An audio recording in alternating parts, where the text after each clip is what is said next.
Hello friends, welcome to Kadai Kitchen.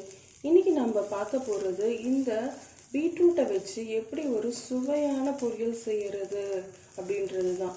Beetroot பொரியல்னாலே யாருக்குமே பிடிக்காது. ஆனா நீங்க இந்த மாதிரி செஞ்சு கொடுத்தீங்கன்னா எல்லாருமே விரும்பி சாப்பிடுவாங்க. இந்த பீட்ரூட் பொரியலை எப்படி செய்யலாம்னு பார்க்கலாம் வாங்க.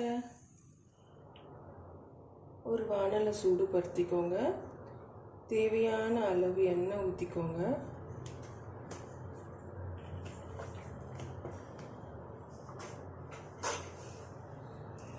கொஞ்சம் கடுகு,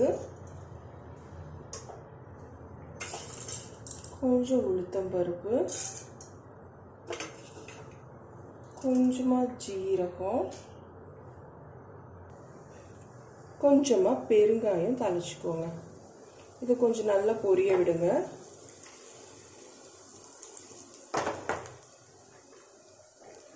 நல்லா பொரிஞ்சிட்ட உடனே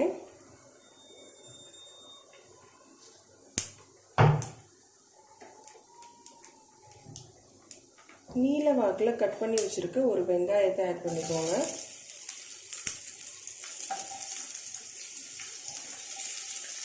பீட்ரூட் பொரியல் எப்பவுமே அந்த அளவுக்கு டேஸ்ட்டாக இருக்காது. நான் சொல்கிற இந்த மெத்தடில் செஞ்சிங்கன்னா செம்ம டேஸ்டியாக இருக்கும். பீட்ரூட் பொரியலே வேணான்னு சொன்னவங்க கூட இன்னும் வேணும்னு சொல்லிட்டு கேட்டு சாப்பிடுவாங்க. இந்த பொரியலுக்கு தேவையான உப்பை இப்போ சேர்த்துக்கோங்க. வெங்காயமும் நல்லா வதங்கிடணும்.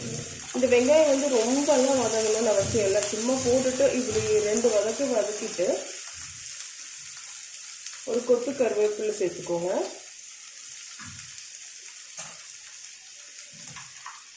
அப்புறம் நம்ம குட்டி குட்டியாக கட் பண்ணி வச்சுருக்க பீட்ரூட் 2 இருக்குது, அதை சேர்த்துக்கோங்க. நம்ம இந்த பீட்ரூட்டுக்கு காரம் ஒரு அரப்பு மூலமாக சேர்க்க போகிறோம்.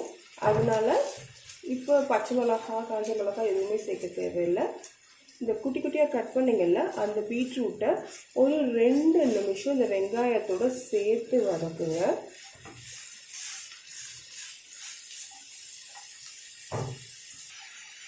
ரெண்டு நிமிஷம் நல்லா வதங்கிடுச்சு. இப்போ அடுத்த சிம்மில் வச்சுட்டு ஒரு மூடி போட்டு ஒரு 10 நிமிஷம் வேக விடுங்க. இதுக்கு தண்ணி எதுவுமே சேர்க்க தேவையில்லை. மூடி வச்சுட்டு வேக வச்சிங்கனாலே 10 நிமிஷத்தில் அந்த பீட்ரூட்லேருந்து வர தண்ணியிலே அது வெந்து வரும். 10 மினிட்ஸ் வேகட்டும். இப்போ இந்த பீட்ரூட் பொரியலில் சேர்க்கறதுக்கு ஒரு அரப்பு ரெடி பண்ண போகிறோம். அதுக்கு ஒரு 1/4 மூடி தேங்காய், காரத்துக்கு 3 பச்சை மிளகாய், கொஞ்சமாக ஜீரகம், ஒரு 4 பல்லு பூண்டு, இதை நல்லா கொரன்னு அரைச்சி வச்சுக்கோங்க. இந்த மாதிரி தேங்காய், ஜீரகம், பச்சை மிளகா, பூண்டை கொரன்னு அரைச்சி வச்சுக்கோங்க. இன்னும் ஒரு 5 நிமிஷம் கழித்து ஓப்பன் பண்ணி பார்த்த உடனே பீட்ரூட் நல்லா வெந்துருச்சு. ஒரு காய் அப்படி நசுக்கி பாருங்கள். கட்டாச்சுன்னா வெந்துருச்சுன்னு அர்த்தம். இப்போ நல்லா வெந்துருச்சு. ஏதாச்சும் தண்ணி இருந்தால் லைட்டாக அப்படியே வதக்கி விட்டுக்கோங்க. இப்போ நம்ம அரைச்சி வச்சுருந்துருக்கோம்ல அந்த அரப்பை இதில் சேர்த்துக்கோங்க. இந்த அரப்பு தான் நம்மளோட பீட்ரூட் பொரியலுக்கு நல்ல டேஸ்ட்டை கொடுக்கும். இந்த அரப்பை போட்டுட்டு ஒரு 5 மினிட்ஸ் ஹை ஃப்ளேம்லேயே வச்சு நல்லா கலந்து கொடுங்க. அந்த பீட்ரூட்டோட இந்த அரப்பு நல்லா சேர்ந்து வரணும். அந்த போட்டிருக்கோம் இல்லையா அந்த பூண்டு, அதோட பச்சை வாசனை போகணும். அதனால கொஞ்சம் ஹை ஃப்ளேமில் நல்லா கலந்து கொடுங்க. நம்ம இந்த பீட்ரூட் பொரியலை நல்லா சுட சாதத்தோட கூட சேர்ந்து சாப்பிட்லாம். இல்லைன்னா ஒரு சாதாரணமாக காரம் உள்ள கூட்டு, பருப்பு, இந்த மாதிரி கொஞ்சமாக காரம் உள்ள மெயின் டிஷ்ஷோட இதை சைட் டிஷ்ஷாக சர்வ் பண்ணிங்கன்னா செம்ம டேஸ்டியாக இருக்கும்.